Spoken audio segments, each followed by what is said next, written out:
하나님 말씀 보시겠습니다. 사무엘상 16장입니다. 사무엘상 16장 1절에서 23절, 매일 성경 6월 2일분. 민수 기사님 준비되셨죠? 예. 동의 주시겠습니다. 여호와께서 사무엘에게 이르시되 내가 이미 사울을 오려 이스라엘 왕이 되지 못하게 하였거늘 네가 그를 위하여 언제까지 슬퍼하겠느냐. 나는 꿀에 기름을 채워가지고 가라. 내가 너를 베들레헴 사람 이새에게 보내니 이는 내가 그의 아들 중에서도 한 왕을 보았느니라 하시는지라. 사무엘이 이르되 내가 어찌 갈 수 있으리까? 사울이 그러면 나를 죽인다는 죽이리다 하니 여호와께서 이르시되 너는 암송아지를 끌고 와서 말하기를 내가 여호와께 제사를 드리러 왔다 하고 이제를 제사에 청하라. 내가 너에게 당할 일을 가르치시니 내가 너께 알게 하는 자에게 나를 위하여 기름을 부을지니라. 사무엘이 여호와의 말씀대로 행하여 베들레헴에 이르매 성읍 장로들이 떨며 그를 영접하여 이르되 평강을 위하여 오시나이까. 이르되 평강을 위함이니라. 내가 여호와께 제사하러 왔으니 스스로 성결하게 하고 와서 나와 함께 제사하자 하고 이새와 그 아들들을 성결하게 하고 제사에 소환합니다. 네, 감사합니다. 나머지 6절부터는 우리 다 같이 한 형성을 읽을까요? 시작. 그들이 오매 사무엘이 엘리압을 보고 마음에 이르기를 여호와의 기름 부으실 자가 과연 주님 앞에 있도다 하였더니 여호와께서 사무엘에게 이르시되 그의 용모와 키를 보지 말라. 내가 이미 그를 버렸노라. 내가 보는 것은 사람과 같지 아니하니 사람은 외모를 보거니와 나 여호와는 중심을 보느니라 하시더라.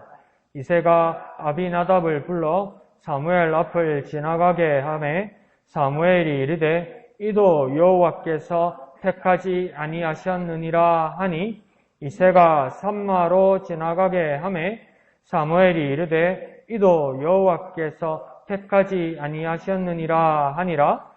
이새가 그의 아들 7을 다 사무엘 앞으로 지나가게 하나 사무엘이 이새에게 이르되 여호와께서 이들을 택하지 아니하셨느니라 하고 또 사무엘이 이새에게 이르되 네 아들들이 다 여기 있느냐? 이새가 이르되 아직 막내가 남았는데 그는 양을 지키나이다. 사무엘이 이새에게 이르되 사람을 보내어 그를 데려오라. 그가 여기 오기까지는 우리가 식사 자리에 앉지 아니하겠노라. 이에 사람을 보내어 그를 데려오매 그의 빛이 붉고 눈이 빼어나고 얼굴이 아름답더라. 여호와께서 이르시되 이가 그니 일어나 기름을 부으라 하시는지라. 사무엘이 기름 뿔병을 가져다가 그의 형제 중에서 그에게 부었더니 이날 이후로 다윗이 여호와의 영에게 크게 감동되니라. 사무엘이 떠나서 라마로 가니라. 여호와의 영이 사울에게서 떠나고 여호와께서 부리시는 악령이 그를 번뇌하게 한지라. 사울의 신하들이 그에게 이르되 보소서 하나님께서 부리시는 악령이 왕을 번뇌하게 하온즉 원하건대 우리 주께서는 당신 앞에서 모시는 신하들에게 명령하여 수금을 잘 타는 사람을 구하게 하소서.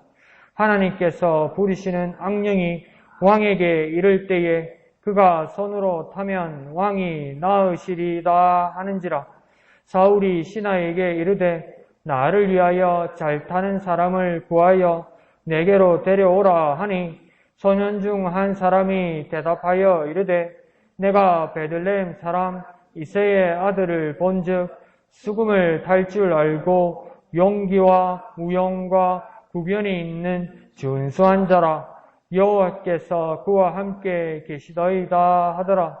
사울이 이에 전령들을 이새에게 보내어 이르되 양치는 네 아들 다윗을 내게로 보내라 하매 이새가 떡과 한 가죽 부대의 포도주와 염소 새끼를 나귀에 실리고 그의 아들 다윗을 시켜 사울에게 보내니 다윗이 사울에게 이르러 그 앞에 모셔 섬에 사울이 그를 크게 사랑하여 자기의 무기를 드는 자로 삼고 또 사울이 이새에게 사람을 보내어 이르되 원하건대 다윗을 내 앞에 모셔 서게 하라. 그가 내게 은총을 얻었느니라 하니라. 하나님께서 부리시는 악령이 사울에게 이를 때에 다윗이 수금을 들고 와서 손으로 탄즉 사울이 상쾌하여 낫고 악령이 그에게서 떠나더라. 아멘. 너무 많다, 그죠? 내용이 너무 많은데 이야기는 재미있고 또 지난 주일날 우리 나눴듯이 목사님께서 처음 우리 교육하실 때 제안하셨던 것처럼 하루에 15분을 떼는 거잖아요, 큐티는. 그러니까 오늘 내용이 엄청 길어도 15분 만에 하면 이렇게 줄이면 됩니다. 너무 부담을 안 가지고 내가 이해할 수 있고 묵상되는 것만 하면 되겠다 이러면 이게 또 부담이 안 갈 수 있어요. 그러니까 15분을 지키겠다 이러면 부담이 안 갈 수 있거든요. 그러면 오늘 여러분이 큐티한 것들 중에서도 큐티한 중에 은혜 받은 부분, 깨달은 부분, 나눌 수 있는 부분만 말씀하시면 되는 겁니다. 그러면 되겠죠. 근데 목사님께서 항상 걱정하시는 거는 사람 생각이 비슷해서 은혜 받았거나 느낀 게 비슷해서 그게 겹칠까봐 걱정하시는데 뭐 크게 걱정 안 하시고 뭐 반복해도 괜찮으니까 그렇게 보셔도 좋을 것 같아요. 그래서 이 분량이 너무 많으니까 다음 주일날 우리 같이 이렇게 한번 보겠지만 방법을 보겠지만 왼쪽에 그 파란색으로 되어 있는 두 줄짜리 그 요약문 있죠.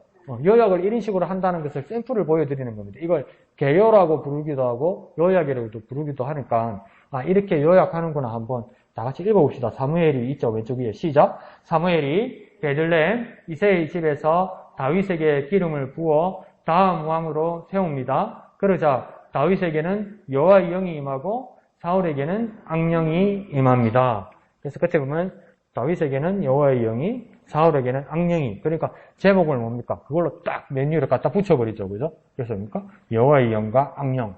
제목이 이렇게 나오는 겁니다. 그러니까 내용 요약이나 개요를 여러분이 잘 만드시면 그 안에서 제목도 뽑을 수 있는 겁니다. 방법이 조금 나오죠? 그렇게 하시면 되겠습니다. 자, 오늘도 한번 나눌 말씀, 또 안 그러면 질문, 의문사항, 뭐 이런 거 얼마든지 하실 수 있습니다. 한번. 이양득 교수님 계속 웃으시네? 한번 해볼까요? 네.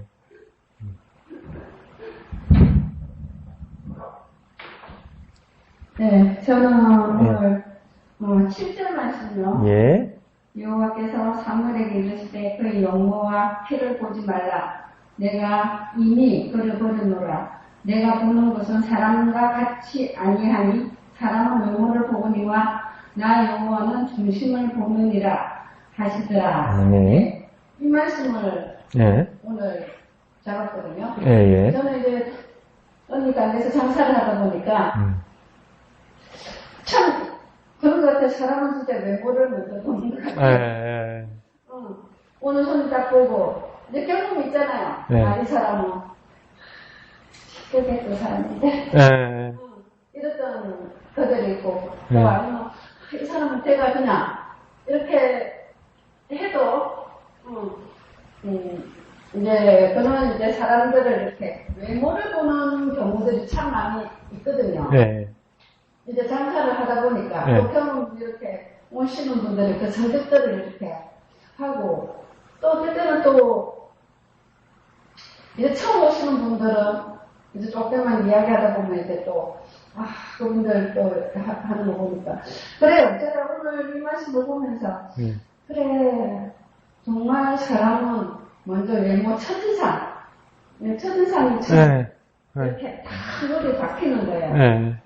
그래서, 나는 이제 어디에 가면 어떤 첫인상을 줄까, 이런 생각도 하고, 그래서, 그래요. 정말 우리가 하나님을 닮아가는, 정말 그 하나님 말씀에 순종하는, 정말 우리 2022년 투어처럼, 중산전족에게 명령하는처럼, 우리도 정말 그 말씀에 더 순종해 나갈 수 있고, 하나님께서 이렇게 다윗을 선택했던 것처럼, 우리도 정말 그에 더 가까이 갈 수 있는 때들이 되었으면 하는, 그렇습니다.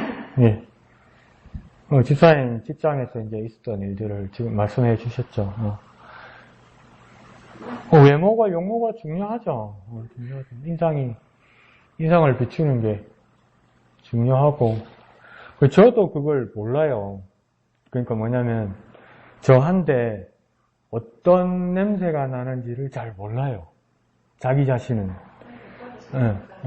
그러니까 뭐냐면, 특히, 싱글인 남자에게서 나는 냄새 있죠? 이게 있단 말이에요. 근데 그걸, 저는 제가 냄새를 못 맡아요, 보통. 다른 사람을 만나면 다른 사람은 그 냄새를 느끼죠. 아무리 신경을 써도 저는 잘 모르죠. 그걸 쉽게 말해서 그 냄새 있잖아요. 호레비 냄새.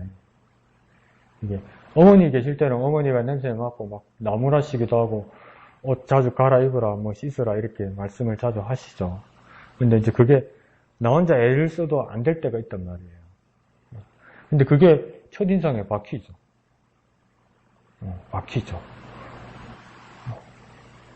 그러니까 사람이 할 수 있는 한계는 그 첫인상, 외모 이런 것 같아요. 그러니까 아직도 우리 어머니 병원에는 우리 어머니의 보호자인 저를 의심해요. 무슨 목사 해가지고 다니는 게 무슨 목사가 차도 없고 무슨 목사가 운동화 신고 어떤 날은 양말도 안 신고 샌들 신고 와가지고 뭐 낯익은 것 같은 옷 입고 와가지고 목사는 무슨 그런 느낌이 드는 거죠. 옷도 막 청바지 같은 거 입고 이러니까 요즘은 표 많이 나는데 옛날에는 막 애같이 보고 이렇게 막 반말하고 이런다고요. 그 용모가 외모가 사람한테 좌우를 많이 해요. 어쩔 수 없어요. 어쩔 수 없어. 그러니까 사무엘도 그럴 수밖에 없었던 것 같아요. 그러니까 외모를 봤던 것 같아요. 큰아들이 믿음직했던 것 같아요. 그러니까 이거 하나님이 쓰실 사람인가 보다. 근데 하나님이 사무엘을 나무라 하신 거 아니에요. 그죠? 사람은 키와 외모를 보거니와 진짜 키는 어떻게 할 수 없는 건데 왜 키까지 보냐? 하지만 하나님은 그러니까 나 여호와는 중심을 보느니라 이러잖아요. 그러니까 사무엘은 첫째 아들 엘리압의 외모를 보고 마음으로 생각했고 하나님은 뭐라고 이야기하냐면 거꾸로 마음을 보고 바깥으로 말씀하신단 말이에요. 그러니까 우리도 어떻게 되겠습니까? 사람의 마음을 읽으려고 하고 사람의 마음을 품으려고 하는 그 하나님의 마음을 닮으려고 노력해야 된다는 겁니다. 그리고 그 다음 둘째, 셋째, 막 넷째 이렇게 내려가잖아요. 이제 아들들이. 근데 계속 반복되는 말이 뭐냐면 사무엘이 이제 택하지 아니하였다. 택하지 아니하셨다. 택하지 아니하셨다 하면서 즉시로 사무엘이 아이들의 아버지 이새에게 대답을 해줘요. 그러면 뭐냐면 사무엘은 이미 그 사람의 중심을 볼 능력이 첫째부터 있었던 겁니까? 없었던 겁니까? 여러분 생각에는. 둘째, 셋째도, 넷째도 다 보는데 있었어요. 있는데 그걸 안 봤던 거예요. 첫째한테. 첫째한테는 사람의 중심을 안 보고 외모만 보려고 그랬던 거예요. 외모만. 그 차이죠. 그 차이. 그러니까 우리도 몰라서 모르는 게 아니고 알고 있는데 그걸 알려고 하지 않는 게 문제인 거예요. 그러니까 우리가 하나님이 또 몰라요. 알지. 교회 다니고 예수 믿은 지가 몇 년인데 기도만 해도 하나님이 뭘 기뻐하시고 뭘 싫어하시고 하나님이 뭘 원하시는지 솔직히 모릅니까? 알지. 왜 몰라? 알지. 그런데 뭡니까? 그게 우리 마음에 그게 하기 싫은 거잖아요. 그러니까 우리가 하나님의 음성과 하나님의 마음을 분명히 알고 있는데 우리가 스위치로 잠궈버리는 거라고 이게. 맞죠? 그래서 자꾸 다른 뜻이 있을까 하면서 다른 뜻을 찾으면서 작전기도 하고 난리를 치잖아요. 이미 말씀 다 하시고 길은 다 있는데. 네? 그러니까 사무엘도 그냥 하나님하고 교통하는 사람이에요, 원래. 그런데 뭡니까? 그 기름, 이새의 7 아들들이 딱 첫째를 딱 보면서 하나님의 중심을 주시는 그 마음, 사무엘도 볼 수 있는데 딱 잠궈버린 거예요. 마음을 보는 그 기능을 딱 잠궈버리고 뭘 본 겁니까? 외모를 본 거죠. 볼 수 없는 게 아닌 거예요, 사실. 그러면, 그럼 이양도 집사님 같은 경우에는 어떻게 하지? 손님들이 이분이 뭐 나이스한 분인지, 괜찮은 분인지, 나를 힘들게 하는 분인지, 척 보고 어떻게 알아? 나는 사무엘 같은 능력이 없어서. 그러나? 어떻게 해야 되죠? 이양도 집사님 가게에서 일할 때는 그럼 어떻게 해야 되는 거죠? 한번 대안을 생각해 봅시다. 어떻게 해야 되죠? 어떻게 판단을 내려야 될까요? 첫 손님이 오면. 처음 모르는 첫 손님이 왔다. 그러면 어떻게 해야 되는 거죠? 지점이 집사님도 손님들 많이 대해보셨잖아요. 어떻게 해야 되죠?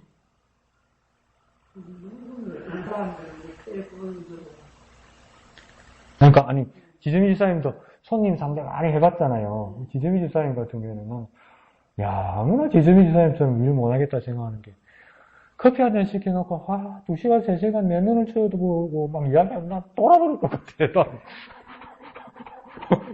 나는 내 정신이 안 될 것 같아. 왜 이러나?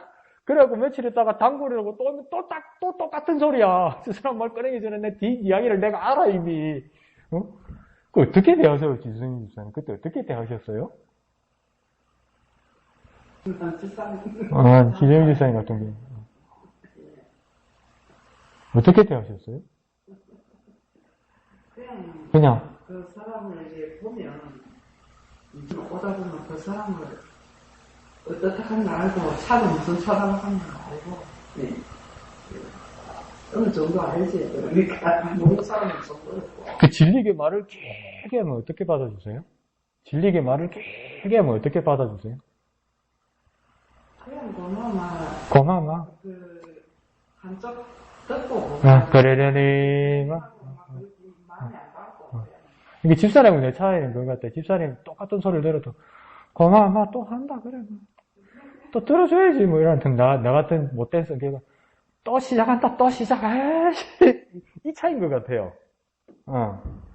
그런데 보면, 시 사울이 그 악심이 들었을 때, 찬양한 수음을 달 때, 악심이 떠나갔다니까. 그럴 때, 어떤 사람을 보면, 욕을 해야 성경책이 있고, 틀어놓고 나면 욕을 하고 그랬더만, 나중에 가면, 복음 성가를 테이프를 놓고 쏟아지고 그 사람은 아무 같은 거 없고, 그러고 어떤 사람들은 보면, 교회 다니는 걸 알고 막, 자기가 배들 탄데, 낮에는 주일날은 교회 못 갈 때도 많고, 예배 생활을 못 할 때 많은데, 아서 막, 혼자서 막 실컷 찬양하고 그래 갔다 그리고 전부 여지 없어서 하고 다 예수를 가지고 다 있는데 자기만 이렇게 술도 마시고 뭐 그 술이 제가지고 찬양하고 막 찬송을 실컷하고 그래 저도 같이 일하고 막 일하다 보면 뜻은 마음에 평안이 임하는 것도 그분도 이렇게 여기 다윗이 수음을 탈 때 악심이 떠나가는 것처럼 우리가 마음이 이렇게 그할 때가 있다면 아마 그할 때 있으면 항상 좋은 건 아니잖아요. 그럴 때 찬양을 하는 힘이 나요. 네, 좋습니다. 예, 봅시다. 그러니까 자 이양비 집사님 말씀을 한번 돌아가 봅시다. 어떻게 손님을 대할까? 어떻게 이 사람이 괜찮은 사람인가? 어떤 사람은 이렇게 나에게 힘든 시간을 줄 사람일까? 어떻게 판단을 내릴까? 만약에 저한테 물어보신다면 전 판단할 능력이 없어요. 근데 그게 참 실천하기 힘들지만 원칙으로 돌아가야 되는 것 같아요. 집사님도 다 알고 있는 내용이에요.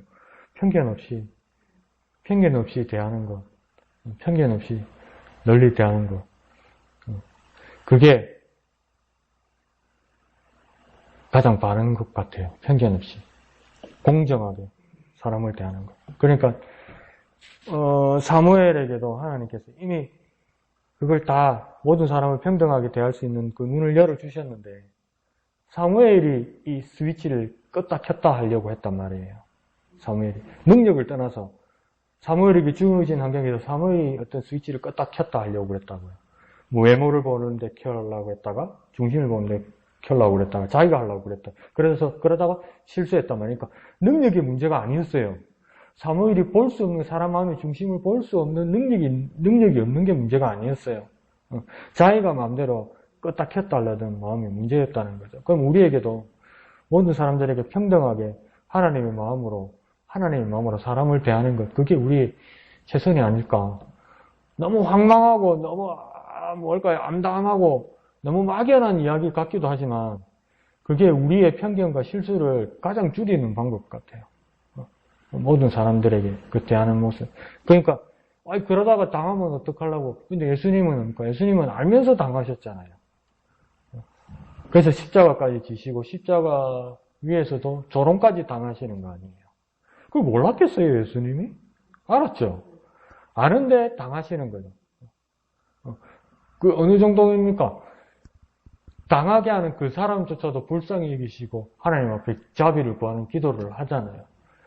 그런 마음까지 우리가 영역을 넓혀서 닮아가야 되는데, 네, 이해합니다. 이양도 집사님 100%는 이해 못해도 사람 잡는 거 압니다. 막 이상한 손님 들어오면 사람 잡는 거 압니다. 저도 한 2, 3년 이렇게 가게에서 일 안 해봤습니까? 그러면 사람 잡는 거 압니다. 그래가지고 영어를 반쯤밖에 못 알아들으니까 알아듣는 척하고, 저도 바보같이 알아듣는 척하고 이렇게 이러고 있으면 그게 재밌어서 논리로 오는 캐네디언들이 있어요. 영어를 잘 알아듣는 점원이면 대답하면서 그만하라고 나가라고 내보내고 이러는데, 저는 못 알아들으니까 이렇게 하면 정말 시간 보낼 것 없는 할아버지들 와가지고 한참 이야기하고 갑니다. 참, 그럼 나도 바보같이 반도 못 알아들으면서 yes, 이지다고 있어요. 근데 그게요, 정말 피곤하고 힘든데요. 뭐냐면 저한테 일부 좋게 돌아온 게 있어요. 뭐냐면 이 단골 손님들 있잖아요. 가게 단골 손님들. 아르바이트나 일하는 점원들이 자기를 어떻게 대하는지 나중에 사장한테 이야기 다 해줍니다. 몇 시에 일하는 알바 어떻게 하더라. 이런 거 다 일로 바칩니다. 그래가지고 내 나중에 이제 토론토에서 밴쿠버로 이사 간다고 마지막 그만둘 때 사장님하고 마지막 식사를 하니까 사장님이 저한테 그랬어요. 정말 미스터강 고맙다. 우리 가게 니 때문에 매상 많이 올랐다. 많이 올랐다. 손님들이 미스터강 니 일할 때 참 좋아한다. 사람들이 이야기 잘 들어준다고. 그런 거. 그래서 뭘 잘 들어줘. 모르니까 가만히 서 있었지. 영어를 해도 못 알아듣고 웃을 판인데 지금. 근데 그게요, 나는 상상지도 못하게 좋게 돌아온 거예요. 그게 상상치도 못하게. 그러면서 너 왜 한국에서 캐나다 왔느냐. 그래서 신학 공부하고 싶어서 왔다. 신학교 다니고 싶어서 왔다. 이러니까 하여튼 그 사람들도 말 잘 지어내. 니같이 훌륭한 사람은 훌륭한 목회자 될 거라고. 지 말 잘 들어준다고. 그래. 잘 들어주는 게 아니라니까. 못 알아듣는 거라니까. 그러고 하는데 그러니까 저는 의도적은 아니었지만 그렇게 다 들어주고 다 받아준 것처럼 그림이 그렇게 돼버렸단 말이에요. 그러니까 그게 그 사람들에게 좋은 인상을 주었던 것처럼. 이양득 집사님 가게에서는 이양득 장사님 미워하고 싫어하는 거 가게 일할 때 본 적이 없으니까. 이금 집사님도 왜 안 가지고. 그럴 때 이 사무엘 오늘 모습에서 보는 것처럼 나도 모르게 참고 인내하다 보면 내 말이 적어지잖아요. 적어지다 보면 그 사람 말을 듣다 보면 그 사람 마음이 조금씩 읽힙니다. 경험 있죠?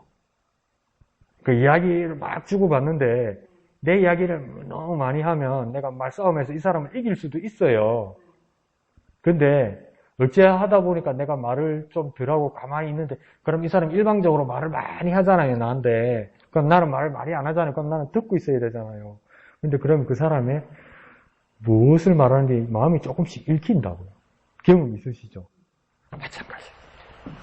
그런 것 같아. 그러면 져주는 것 같은데, 지는 것 같은데 어느 순간에 조금씩 우리가 하나님 마음을 하나님 성품을 닮아서 사람의 마음을 읽기 시작합니다. 그래서 죄송합니다. 관상쟁이들 있죠. 관상쟁이들. 너 뭐라고 이야기했냐면 사람을 읽을 수 있는 방법 중에 족상. 발 있죠. 발에도 이렇게 금이 있잖아요. 족상이고 족상보다 수상이라고 이야기해요. 손금, 수상. 수상보다도 뭐라고 이야기하냐면 관상이라고 이야기해요. 관상, 얼굴. 그 관상보다 뭐라고 이야기하냐면 심상이라고 합니다. 그 사람들도. 자, 발의 모양으로 사람을 읽을 수 있고요. 발의 모양보다도 손을 보면 그 사람을 읽을 수 있고요. 손보다도 그 사람의 얼굴을 보면 읽을 수 있다고 그래요. 근데 관상쟁이들도 뭐라고 이야기하냐면 심상이 제일 잘 읽는 거라고요.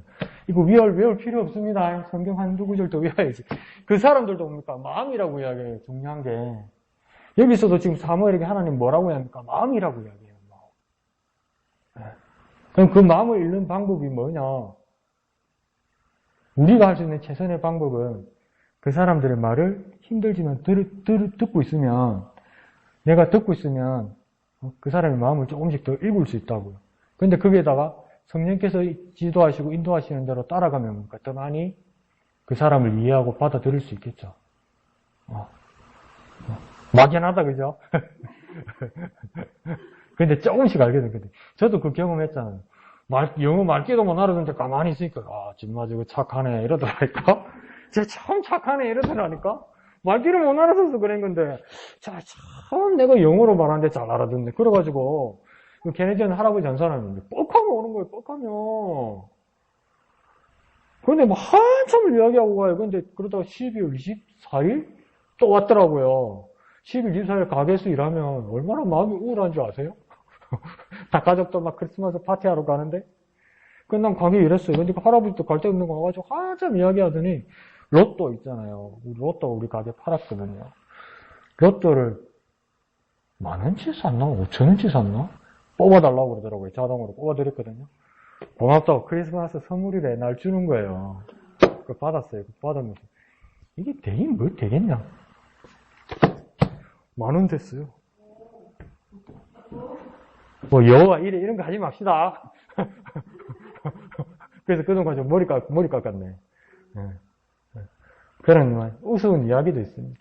저와 여러분에게도 그렇게 하나님께서 환경을 열어주시면 사람들의 마음과 마음이 서로 통할 수 있는 그런 환경도 열릴 줄로 믿습니다. 그러니까 여러분 딱 그런 경험이 있어서 저보다 더 훌륭하게 많은 경험들이 있을 겁니다. 그 경험 기억해서 하나님 마음으로 사람을 대하셨으면 참 좋겠습니다. 네.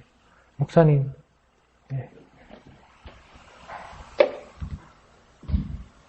저는 1절요. 예. 여호와께서 사무엘에게 이르시되 내가 이미 사울을 버려 이스라엘 왕이 되지 못하게 하였거늘 네가 그를 위하여 언제까지 슬퍼하느냐.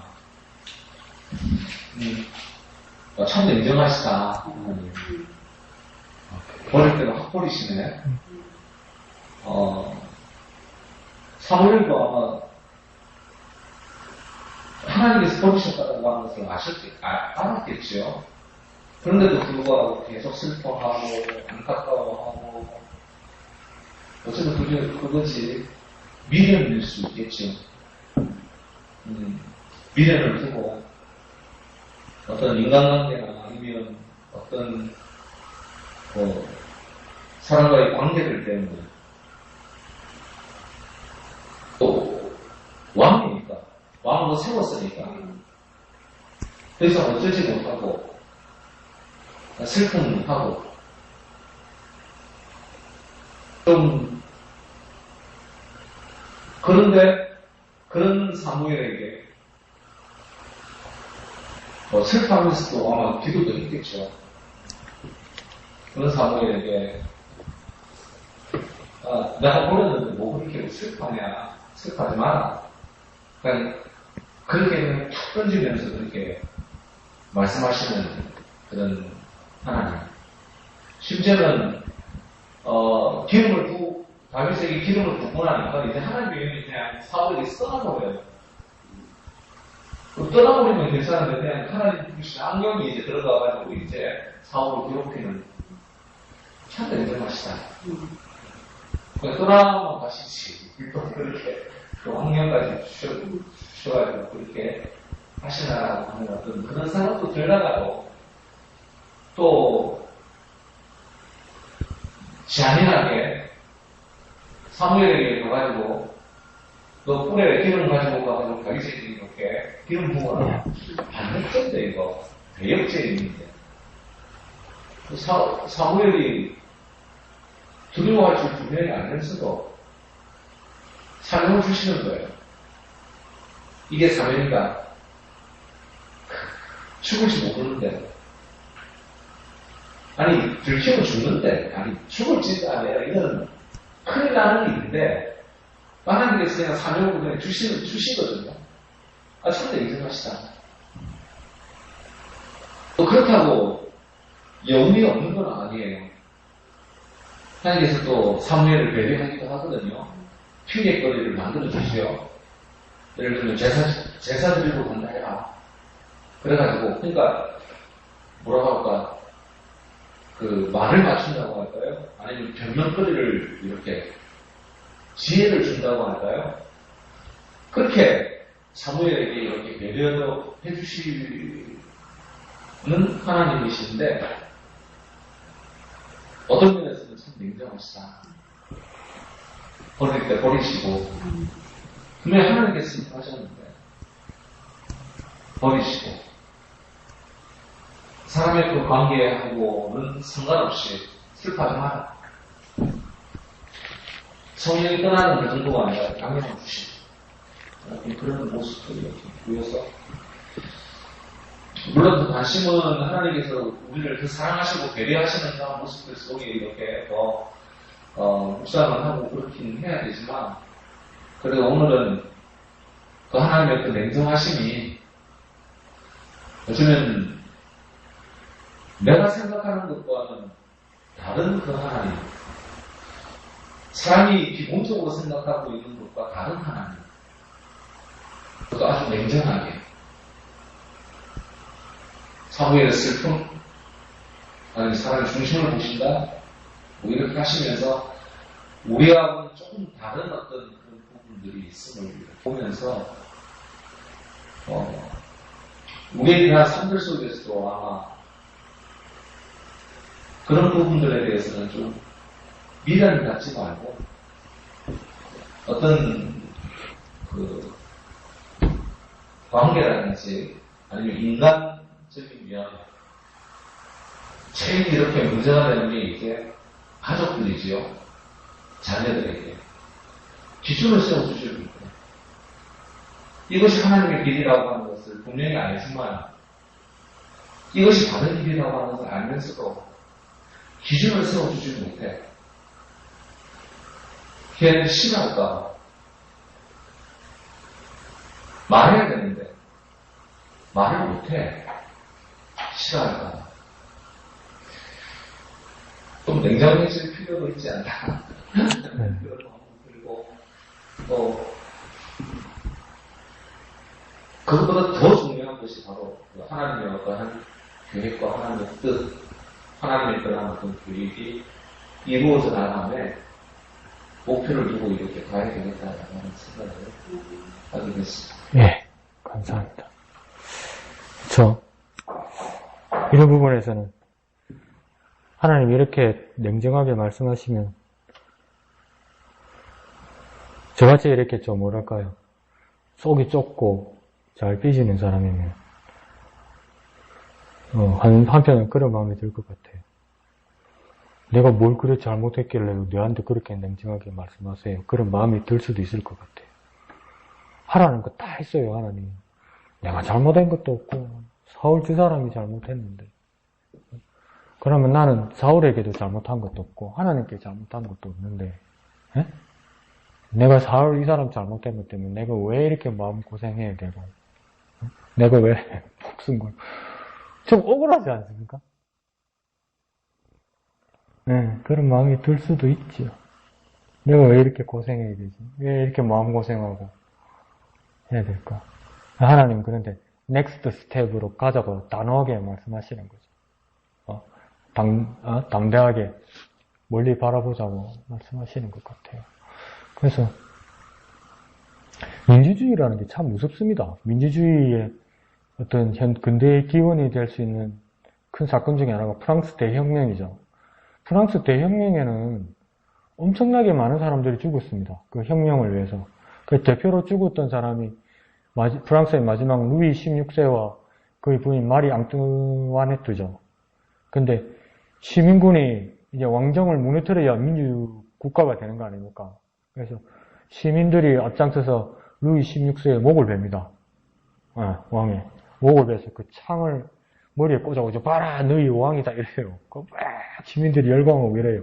지금 우리 같으면 이것들이 미쳤나 이럴 거 아니에요. 근데 그게 진짜 역사적인 사실이에요. 민주사회 단계에서. 그리고 여러분 집에 가서 심심하면 스마트폰으로 프랑스 있죠. 프랑스 애국가 현재 프랑스 애국가 한국어로 번역해 난 거 한번 보세요. 기절 촛봉할 거예요, 여러분. 가사가 엄청 잔인해요. 그러니까 지금 현재 프랑스 대통령이 서거나 프랑스 국가대표 경기장에 서면 나오는 국가 있잖아요, 국가. 우리나라 같으면 애국가가 뭐 피밭에 뭐 고랑에 피가 고이고 흐르고 막 그래요, 위에 가사가. 혁명 이야기예요. 근데 프랑스 혁명의 기간 동안 지도자 중에 로베스피에르라는 공포 정치의 지도자가 있었어요. 그 로베스피에르가 직접 만든 건 아니지만 로베스피에르가 그것을 집행을 많이 했고 그 아이디어를 받아서 만든 그 사형대가 뭐냐면 그게 단두대입니다. 단두대. 그 왜냐면 혁명에 반대되는 반동분자들을 이제 사형을 처벌하는 거죠. 공개적으로 광장에서. 근데 옛날에는 우리나라처럼 망나니 같은 사람이 칼로 목을 뱉단 말이에요. 근데 칼로 목 빼는 거 어려워요. 한 번에 이래 나가야 되잖아요. 아이씨, 당모가지도 한 번에 안 나가는데 사람 몸이 그거 한 번에 빡 나가겠어요? 그 진짜 힘들어요. 그러니까 조선 그 기록에도 보면 한 번에 나간 적이 별로 없어요. 그러니까 막내나이가 제정신이 아니잖아요. 술 마시고 이 도끼 같은 칼을 가지고 그래가지고 딱 춤추다가 이러면 그 사람들은 고수예요. 뭐냐면 이래가지고 무신기를 딱 치면 여기가 도끼처럼 확 날아간다는 거 아니에요. 한 번에. 그래 죽는 사람도 편하죠. 근데 기록에 보면 막 여기 맞고 막 걸리가 안 빠져갖고 딸록이라고 날이 굿이 납니다. 얼마나 서로가 힘들겠어요. 그러니까 프랑스도 마찬가지죠. 그 목을 쳐야 되니까 그게 얼마나 어렵겠어요. 그래서 외과 의사가 만든 게 단두대예요. 뭐 이렇게 대고 있으면 위에서 칼에 턱 떨어지는 거 아니에요. 그 에러가 없죠. 한 번에 가겠죠. 무거운 게 뚝 떨어지니까. 그래서 엄청나게 많은 사람들이 죽었어요. 근데 그것을 사형을 집행 가장 많이 했던 지도자가 로베스피에르거든요. 그 로베스피에르가 나중에 그 단두대에서 죽습니다. 그게 잘못됐다는 게 아니라, 그러니까 제도죠, 제도. 제도에는 냉정하다는 거죠. 법대로 한다는 거죠. 내가 법을 제정하거나 내가 법을 집행하면서 아주 냉정하고 공정하고 정의롭고 공의롭게 아주 냉정하게 앞뒤를 안 바라보고 집행했단 말이에요. 근데 그 나중에 보면 그 법에 나도 저촉됐어요. 그러면 나도 그렇게 간다는 그게 제도죠. 얼마나 냉정해요. 그 하나님의 법이 그렇게 냉정한가? 그럴 수도 있죠. 하나님의 생각과 우리의 생각이 다르니까요. 근데 어떤 학자는 그렇게 봅니다. 다윗이 왕으로 지내면서 그 평가가 하나님의 마음에 합한 자라고 이야기했잖아요. 그러니까 이게 하나님의 마음이고 이게 다윗의 마음이고 딱 이래 데칼코마니처럼 딱 맞다는 거 아니에요.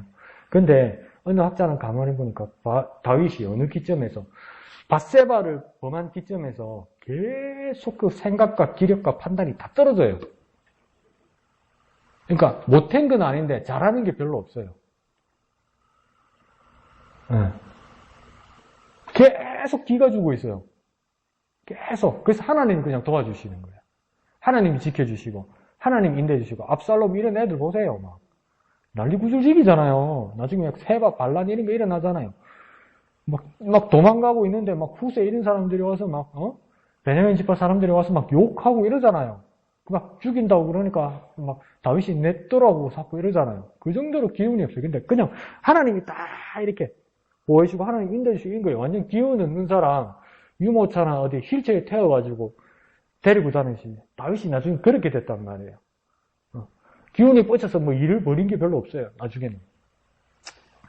그런데도 거기서 또 보면 다윗이 밧세바를 범한 이후에 아들들을 향해서 암논이나 압살롬을 통해서 네가 왜 그러느냐 잘못했다 말을 한 적이 한 번도 없다고 그러거든요. 성경에 기억나죠?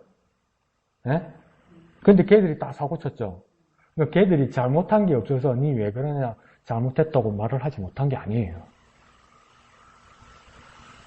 왜 그랬을까요? 왜 말 못했을까요? 다윗이? 어머니 아버지시잖아요. 한번 상상해 봅시다. 다윗이 왜 그렇게 말 못했을까요? 자녀들이 잘못하는 걸 봐도 니 왜 잘못한다, 니 왜 그러냐, 왜 말 못했을까요? 왜 그럴까요? 다윗이? 상상 안 되세요? 그냥 영적으로 이런 거 말고 그냥 어머니와 아버지 경험에서 왜 말 못했을까요? 다윗이? 수치 끔지 보고 뭐라 말할 수가 없는 기라. 심지어 이복 여동생을 건드려도 이런 나쁜 놈아, 이 벼락 맞아 죽을 놈아 소리를 못 하는 거예요. 왜? 자기가 더 나쁜 짓을 했거든.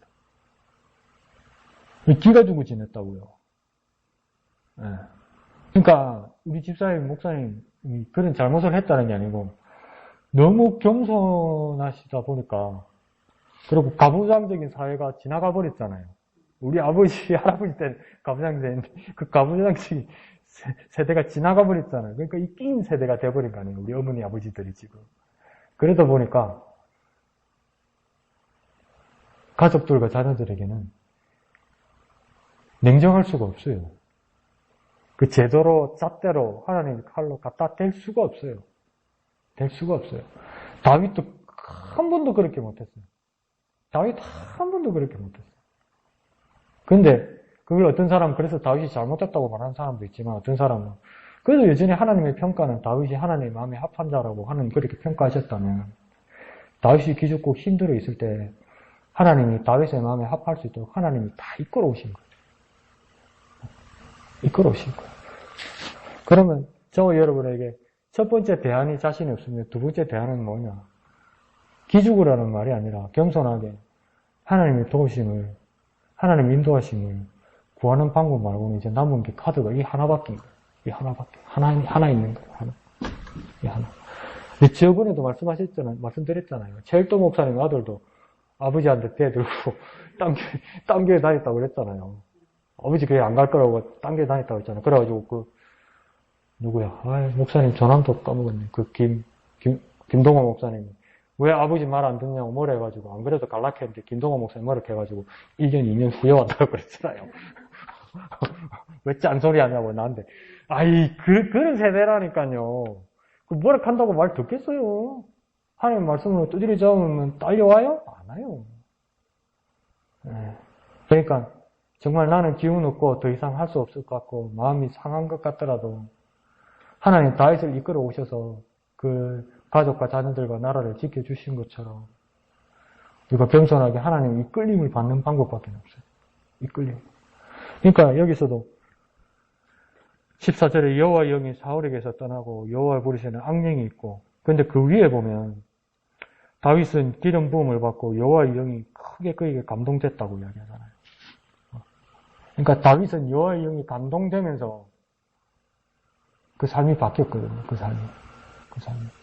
우리도 겸손하게 하나님의 영에 감동될 수 있도록 성령에 감동될 수 있도록 내가 성령 충만할 수 있도록 기도하고 하나님께서 나와 우리 자녀와 우리 가족들을 그렇게 이끌어 달라는 그 소망을 가지고 살아가는 게 유일한 방법이고 그게 최선인 것 같아요. 최선. 아이고 집사님들 우리는 저도 말도 마십시오. 그게 아직도 이제 어머니 접촉면에 되거든요. 그 접촉면회 하면 어머니가 정신이 없으니까 이 시간 저 시간 하다가 원래는 맥시멈 30분인데 10분 지나면 자꾸 왔다 갔다 해요. 직원들이 그만하고 가라고 이제 사인 주는 거죠. 그럼 저는 마음이 조급해요. 마지막 기도해주고 가야 되니까 머리에 손 얹고 같이. 근데 이 할매가 정신이 없으니까 자기 할 말이 많아. 근데 직원은 자꾸 왔다 갔다 해. 그만하라고. 근데 나는 어떻게 해서라도 엄마를 달래가지고 같이 기도를 해야겠어요. 그래가지고 끝날 때 기도하면 구경하는 거야. 재밌거든. 저게 뭐 하는 거 싶거든. 정신없는 할매한테 뭐 하는 건가 싶거든. 네? 그러면 엄마가 어떨 때는 잘 협조를 하는데 어떨 때는 컨디션이 안 좋으면 엄마도 협조를 안 해. 기도하고 있는데 딴소리예요. 뭐라 그러나 자꾸 이래요. 근데 끝날 때 아멘 한번 해주면요. 제가 구름 위를 걸어가는 것 같아요. 근데 한번 그냥 막 우뚝뚝하게 입에 이렇게 어머니가 나와있고 딴소리 하면 말이 천분만근이요. 그렇게 정타게 하고 사는 거예요, 집사님. 어머니한테 그런데 여러분 자녀를 향한 마음은 더 무겁고 더 막중하겠죠. 저는 상상도 못하겠죠. 맞습니다. 제가 어떻게 알겠어요? 저는 몰라요. 근데 다윗은 알아요. 네? 성경 많이 보세요. 저는 집사님들 마음 별로 이해 못해요. 근데 성경에 있는 하나님의 마음과 성경의 인물들은 우리 집사님들 마음 100번, 1000번, 10,000번 이해해요. 그러니까 성경 보고 하나님 말씀 보면서 위로받고 소망을 갖고 대안을 찾아야겠죠. 지금 지가 아니라고 억수 무책임하네 싶기도 한데 제가 드릴 수 있는 건 그런 것 같아요. 네. 네. 하나님, 그 목사님 그렇게 말씀하실 때 저 정말 마음 아픈데 저는 그렇게 생각 안 하거든요. 목사님 가족도 억수로 부러워해요. 저희 아버지가 아파서 누워 계시면서 저를 보면서 하루는 한숨을 쉬시더래요. 한숨을 쉬시면서 우리 어머니가 와그라요. 우경이 아버지 와그라요. 그러니까 저기 어디 여자를 만나가 장가나 가만나 저거 이러더래요.